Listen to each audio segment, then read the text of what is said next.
নমস্কার বন্ধুরা, আমি সুশোভন আর আপনারা দেখছেন আপনাদের প্রিয় চ্যানেল অদ্ভুত অথচ বাস্তব। জিওপলিটিক্স বা বিশ্ব রাজনীতিতে এমন কিছু সিদ্ধান্ত নেওয়া হয় যা মুহূর্তের মধ্যে পুরো পৃথিবীর অর্থনৈতিক এবং সামরিক সমীকরণ বদলে দেয়। এখানে ভেবে দেখার বা ধরে নেওয়ার কোনো অবকাশ থাকে না, যা থাকে তা হলো নিটল বাস্তব। আর আজকের বাস্তব হলো এই যে মার্কিন যুক্তরাষ্ট্রের ডলারের একচেটিয়া আধিপত্য বা হেজিমনি এবার বিশাল বড়সড় এক ধাক্কা খেতে চলেছে। দীর্ঘ কয়েক দশক ধরে আমেরিকা তাদের কারেন্সি অর্থাৎ ইউএস ডলারের ওপর ভিত্তি করে পুরো বিশ্বকে নিয়ন্ত্রণ করে এসেছে, কিন্তু এবার সেই রাজত্বে কাঁপন ধরাতে চলেছে এশিয়ার দুই অন্যতম শক্তিশালী এবং স্বাধীন দেশ ভারত এবং জাপান। খবরটা অত্যন্ত পরিষ্কার এবং বাস্তবসম্মত। জাপানের প্রধানমন্ত্রী সানাই তাকাইচি এক বিশাল বিজনেস ডেলিগেশন বা ব্যবসায়ী প্রতিনিধি দল নিয়ে 3 দিনের জন্য ভারত সফরে আসছেন। আর এই সফরের হাত ধরেই ভারত এবং জাপানের সম্পর্কে এমন এক ঐতিহাসিক পরিবর্তন আসতে চলেছে যা আগামী কয়েক দশকের গ্লোবাল আর্কিটেকচার বা বৈশ্বিক পরিকাঠামো নির্ধারণ করবে। এই সফরের সবচেয়ে বড় চমক হতে চলেছে de-dollarisation. India Japan to sign historic rupee yen deal, অর্থাৎ ভারত এবং জাপান এবার নিজেদের মধ্যে বাণিজ্যের ক্ষেত্রে আমেরিকার ডলারকে সম্পূর্ণভাবে সরিয়ে দিয়ে সরাসরি রুপি এবং ইয়েনের মধ্যে বাণিজ্য চুক্তি স্বাক্ষর করতে চলেছে। আপনারা স্ক্রিনে দ্য ইন্ডিয়ান এক্সপ্রেসের এই আর্টিকেলের হেডলাইনটি লক্ষ্য করুন। এখানে পরিষ্কার লেখা আছে, what to know about India Japan ties as PM Sanai Takaichi visit India. অর্থাৎ জাপানের প্রধানমন্ত্রী সানাই তাকাইচির ভারত সফরে ভারত জাপান সম্পর্ক নিয়ে আপনাদের কি জানা প্রয়োজন। এখন আপনাদের মনে নিশ্চয়ই বেশ কিছু প্রশ্ন আসছে। ডলারকে বাদ দিয়ে সরাসরি রুপি বা ইয়ানে বাণিজ্য বা ডাইরেক্ট সেটেলমেন্ট করলে ভারতের ঠিক কী লাভ হবে? এর ফলে কি ভারতের কোনো ক্ষতি বা কূটনৈতিক ঝুঁকি তৈরি হতে পারে? ওয়ার্ল্ড পলিটিক্স বা বিশ্ব রাজনীতি এই ঐতিহাসিক চুক্তিতে কিভাবে রিয়্যাক্ট করবে? আমেরিকা কি চুপচাপ তাদের ডলারের আধিপত্য শেষ হতে দেখবে? আর কেনই বা হঠাৎ জাপান ভারতের উত্তর পূর্ব রাজ্য আসামে কোটি কোটি টাকা বিনিয়োগ করার সিদ্ধান্ত নিল?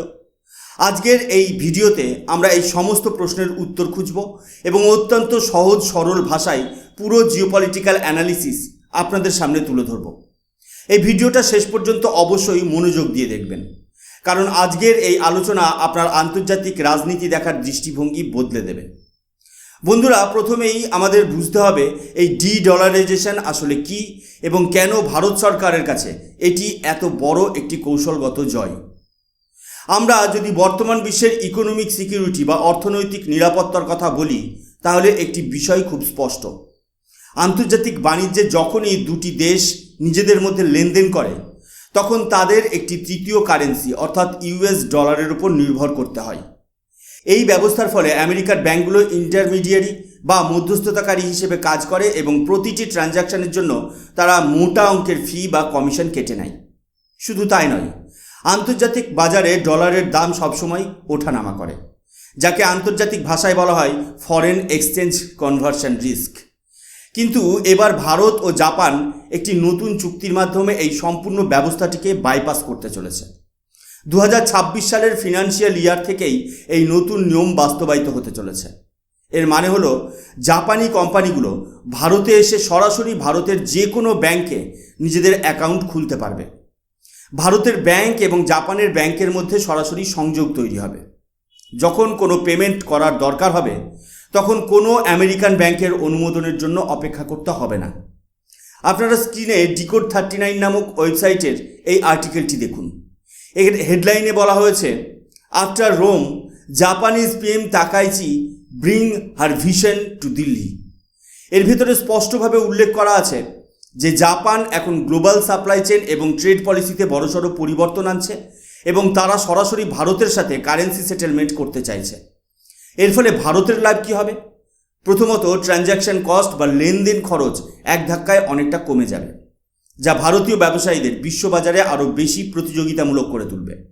দ্বিতীয়ত, ফাস্টার সেটেলমেন্ট বা খুব দ্রুত পেমেন্ট ক্লিয়ার হবে।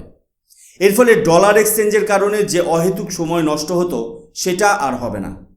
গত 1 বছরের পরিসংখ্যান দেখলে বোঝা যায় আমেরিকার ডলারের তুলনায় ভারতের রুপি বেশ কিছুটা দুর্বল হলেও জাপানি ইয়েনের তুলনায় ভারতীয় রুপি গত এক বছরে 2.2% মজবুত হয়েছে। অর্থাৎ আমাদের রুপি এবং জাপানের ইয়েন একে অপরের সাপেক্ষে অনেকটাই শক্তিশালী। তাই সরাসরি রুপি ইয়েন ট্রেড করলে মুদ্রাস্ফীতির ঝুঁকি বা কারেন্সি ইনফ্লেশন রিস্ক অনেকটা কমে যাবে।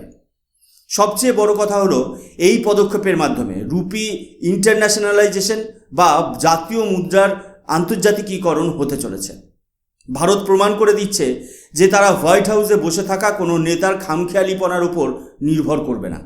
আমেরিকা কথায় কথায় বিভিন্ন দেশের ওপর ফিনান্সিয়াল স্যাংশন বা অর্থনৈতিক নিষেধাজ্ঞা চাপিয়ে দেয়। ডলারের এই একচেটিয়া আধিপত্য থেকে বেরিয়ে এসে নিজেদের ইকোনমিক রেজিলিয়েন্স তৈরি করাটাই হলো ভারত সরকারের অন্যতম বড় লক্ষ্য। কিন্তু এর কি কোনো ক্ষতি বা নেতিবাচক দিক আছে? সরাসরি অর্থনৈতিক ক্ষতি না থাকলেও কূটনৈতিক ক্ষেত্রে একটি চ্যালেঞ্জ আসতে পারে। আমেরিকা কখনোই চাইবে না যে তাদের ডলার সিস্টেমের বাইরে গিয়ে বড় দুটি শক্তিশালী দেশ নিজেদের মধ্যে হাজার হাজার কোটি টাকার বাণিজ্য করুক। এর ফলে ওয়াশিংটনের তরফ থেকে ভারতের ওপর পরোক্ষভাবে চাপ আসতে পারে। তবে বর্তমান জিওপলিটিক্সের যা পরিস্থিতি তাতে আমেরিকারও ভারতকে ভীষণভাবে প্রয়োজন। তাই ভারত সরকার খুব ভালো করেই জানে যে আমেরিকা অসন্তুষ্ট হলেও সরাসরি ভারতের বিরুদ্ধে কোনো বড় পদক্ষেপ নিতে পারবে না। বন্ধুরা, এই রুপি ইয়েন চুক্তির ফলে ওয়ার্ল্ড পলিটিক্স বা বিশ্ব রাজনীতিতে এক বিশাল আলোড়ন সৃষ্টি হয়েছে। প্রথমেই আসি আমেরিকার কথায়। আমেরিকা বা ওয়েস্টার্ন কান্ট্রিজ খুব ভালো করেই বুঝতে পারছে যে এশিয়ার দুটি নতুন স্বাধীন ফিনান্সিয়াল আর্কিটেকচার তৈরি হচ্ছে। আমেরিকা ইন্দো প্যাসিফিক অঞ্চলে থাকুক বা না থাকুক তাতে ভারত বা জাপানের কিছু যায় আসে না। এই দুটি দেশের মধ্যে যে মজবুত অটোনোমাস বাইল্যাটারাল টাইজ তৈরি হয়েছে তা ওয়াশিংটনের অনুমোদনের মুখাপেক্ষী নয়।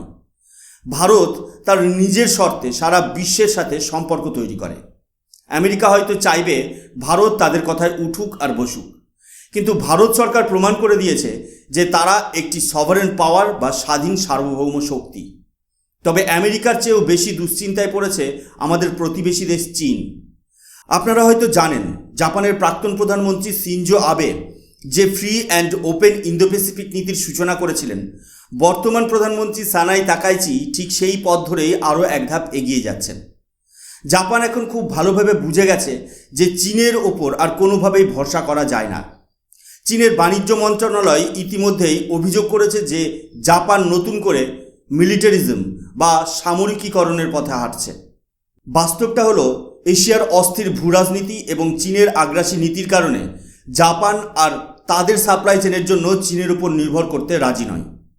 জাপানের প্রচুর কোম্পানি যারা আগে চীনে জিনিসপত্র তৈরি করত তারা এখন নতুন বিকল্প খুঁজছে। তাদের এমন একটি লো কস্ট ম্যানুফ্যাকচারার বা কম খরচে জিনিস তৈরি করার মতো একটি শক্তিশালী ও বিশ্বস্ত জায়গা চাই। আর ঠিক এই জায়গাতেই ভারতের এন্ট্রি হচ্ছে। ভারত সেই বিকল্প হিসেবেই আজ বিশ্বের দরবারে নিজেকে প্রতিষ্ঠিত করছে, যা চীনের রাতের ঘুম কেড়ে নেওয়ার জন্য যথেষ্ট। জাপান তাদের দেশে ইনভেস্টমেন্ট স্ক্রিনিং চালু করেছে, যার মানে হলো কৌশলগত প্রযুক্তি বা সেন্সিটিভ টেকনোলজিতে তারা আর যেন তেন দেশে বিনিয়োগ করবে না। ফলে আগে যে বিশাল অঙ্কের বিনিয়োগ চীনে যেত তা এখন সরাসরি ভারতে আসতে শুরু করেছে। এটি ভারতের অর্থনৈতিক বৃদ্ধি এবং জাতীয় সুরক্ষার জন্য এক বিশাল বড় জয়। এই ভূরাজনৈতিক পরিবর্তনের সরাসরি প্রভাব পড়ছে ভারতের অর্থনীতির উপর। জাপান ঘোষণা করেছে যে তারা এই দশকের মধ্যেই ভারতে তাদের বিনিয়োগ দ্বিগুণ করতে চলেছে, যার পরিমাণ প্রায় 61 বিলিয়ন ডলার। আর এই বিশাল বিনিয়োগের একটি বড় অংশ আসতে চলেছে উত্তর পূর্ব ভারতে, বিশেষ করে আমাদের আসামে। আপনারা স্ক্রিনে দ্য নিউ ইন্ডিয়ান এক্সপ্রেসের এই আর্টিকেলের হেডলাইনটি দেখুন। Japan PM Sanai Takaichi to visit Assam with business leaders for কি ইন্ডিয়া সামিট। অর্থাৎ মূল সামিটের আগে জাপানের প্রধানমন্ত্রী তার দেশের শীর্ষ ব্যবসায়ীদের নিয়ে সরাসরি আসাম সফরে যাচ্ছেন। এখন সাধারণ মানুষের মনে প্রশ্ন আসতে পারে, হঠাৎ করে ভারতের অন্যান্য উন্নত রাজ্য ছেড়ে আসাম কেন? বন্ধুরা, ভারত সরকার দীর্ঘদিন ধরে ভারতের উত্তর পূর্বাঞ্চলের উন্নয়ন বা নর্থ ইস্ট ডেভেলপমেন্টের উপর জোর দিচ্ছে। জাপান আসছে আসামে semiconductor, clean energy, electric vehicle এবং মেডিকেল গুডস বা অত্যাধুনিক চিকিৎসা সরঞ্জামের একটি বিশাল ম্যানুফ্যাকচারিং হাব তৈরি করতে। আপনারা নিশ্চয়ই জানেন যে সেমিকন্ডাক্টর হলো আধুনিক প্রযুক্তির প্রাণভোমরা। আপনার হাতের স্মার্টফোন থেকে শুরু করে অত্যাধুনিক যুদ্ধবিমান বা মিসাইল সিস্টেম সব কিছুতেই সেমিকন্ডাক্টর লাগে। জাপান তাদের এই অত্যাধুনিক প্রযুক্তি নিয়ে ভারতে আসছে। আর ভারতে আছে দক্ষ মানব সম্পদ, বিশাল মার্কেট এবং সুরক্ষিত পরিবেশ। এই পুরো প্রক্রিয়াটি ভারত সরকারের অত্যন্ত সফল মেক ইন ইন্ডিয়া এবং PLI স্কিম বা প্রোডাকশন লিঙ্কড ইনসেন্টিভকে দারুণভাবে শক্তিশালী করবে। জাপানি কোম্পানিগুলো ভারতে এসে কারখানা তৈরি করবে, সরাসরি ভারতের ব্যাংকের মাধ্যমে রুপি এবং ইয়েন লেনদেন করবে। ভারতের মানুষদের বিশাল কর্মসংস্থান হবে, আর এখান থেকে তৈরি জিনিস পুরো পৃথিবীতে রপ্তানি হবে। বর্তমানে সারা বিশ্ব সাপ্লাই চেন রেজিলিয়েন্স বা সাপ্লাই চেন সুরক্ষার দিকে জোর দিচ্ছে, আর ভারত জাপান অংশীদারিত্ব সেই সুরক্ষার অন্যতম বড় গ্যারান্টি হতে চলেছে। বাণিজ্য ও অর্থনীতির পাশাপাশি ভারত ও জাপানের মধ্যে এই মুহূর্তে সবচেয়ে বড় যে জোট তৈরি হচ্ছে তা হলো ডিফেন্স টেকনোলজি বা প্রতিরক্ষা প্রযুক্তি। ভারত ও জাপানের মধ্যে সামরিক জোট বা সিকিউরিটি টাইজ আজ এক অনন্য উচ্চতায় পৌঁছেছে। আপনারা যদি লক্ষ্য করেন তাহলে দেখবেন ভারত এবং জাপান সম্প্রতি ইউনিকর্ন বা unified complex radio antenna must নামক একটি অত্যাধুনিক রেডিও অ্যান্টেনা সিস্টেম একসাথে মিলে তৈরি করেছে। এটি ভারতের যুদ্ধজাহাজগুলোর জন্য একটি অত্যন্ত কার্যকরী প্রযুক্তি, যা শত্রুর র্যাডারকে ফাঁকি দিতে সাহায্য করে। ভারত এবং জাপানের মধ্যে কোনো ডিফেন্স ইকুইপমেন্ট একসাথে তৈরি করার বা কো ডেভেলপমেন্টের এটি হলো প্রথম সফল উদাহরণ। বর্তমান পরিস্থিতি অনুযায়ী জাপান নিজেদের সামরিক বাহিনীকে পুনরায় শক্তিশালী করছে বা মিলিটারাইজ করছে, কারণ প্রশান্ত মহাসাগরীয় অঞ্চলে চীনের ক্রমবর্ধমান উত্তেজনার কারণে তারা বুঝতে পেরেছে যে নিজেদের সুরক্ষার ব্যবস্থা নিজেদেরই করতে হবে। আর ঠিক এই জায়গাতেই ভারতের ভূমিকা অত্যন্ত কৌশলগত। ভারত আজ আর শুধু বিদেশ থেকে অস্ত্র কেনে না, ভারত নিজের দেশের অস্ত্র তৈরি করে এবং বিদেশের মাটিতে রপ্তানি করে। জাপানের ডিফেন্স কোম্পানিগুলো ভারতে এসে ভারতের সাথে মিলে অত্যাধুনিক প্রযুক্তি ব্যবহার করে অস্ত্র এবং সামরিক সরঞ্জাম তৈরি করতে চাইছে। এর ফলে এই উন্নত অস্ত্রগুলো ভারতের সেনাবাহিনীও ব্যবহার করবে, জাপানের সেনাবাহিনীও ব্যবহার করতে পারবে এবং সারা বিশ্বের অন্যান্য বন্ধু রাষ্ট্রগুলোর কাছেও ভারত তা সরাসরি রপ্তানি করতে পারবে। এটি ভারতের আত্মনির্ভর ভারত বা সেলফ রিলায়েন্ট ইন্ডিয়া স্বপ্নের একটি বাস্তব রূপ। এর ফলে চীনের ভারত মহাসাগরে আধিপত্য বিস্তারের যে স্বপ্ন তা কার্যত মাটিতে মিশে যেতে চলেছে। সবশেষে এটাই বলার যে জাপানের প্রধানমন্ত্রী সানাই তাকাইচির এই 3 দিনের ভারত সফর শুধুমাত্র একটি সাধারণ রুটিন ভিজিট বা কূটনৈতিক সফর নয়, এটি আগামী দশকে এশিয়া তথা সমগ্র বিশ্বের অর্থনীতি এবং সুরক্ষার ব্লুপ্রিন্ট বা নকশা। ডলারাইজেশন বা ডাইরেক্ট রুপিয়ান সেটেলমেন্টের মাধ্যমে ভারত বিশ্বের বুকে নিজেদের কারেন্সি এবং অর্থনীতির আসল শক্তি প্রদর্শন করছে। আমেরিকা বা পশ্চিমী দেশগুলো যখন নিজেদের স্বার্থে আর্থিক নিয়মকানুন ব্যবহার করে অন্য দেশকে চাপে ফেলার কৌশল বা চেষ্টা করে, ভারত ও জাপান তখন একটি অর্থনৈতিক পরিকাঠামো তৈরি করে বিশ্বকে দেখিয়ে দিচ্ছে যে আমরা কারোর দয়া বা অনুমোদনের জন্য নির্ভরশীল নই। সাপ্লাই চেন, ক্রিটিক্যাল মিনারেলস থেকে শুরু করে আর্টিফিশিয়াল ইন্টেলিজেন্স, সেমিকন্ডাক্টর এবং ডিফেন্স টেকনোলজি, প্রতিটি ক্ষেত্রে ভারত আজ গ্লোবাল লিডার হওয়ার পথে অত্যন্ত দ্রুতগতিতে এগিয়ে যাচ্ছে। আমরা কাউকে পরোয়া না করে নিজেদের শর্তে ব্যবসা করব, নিজেদের অর্থনীতিকে মজবুত করব এবং আমাদের সেনাকে অত্যাধুনিক প্রযুক্তিতে বলীয়ান করব।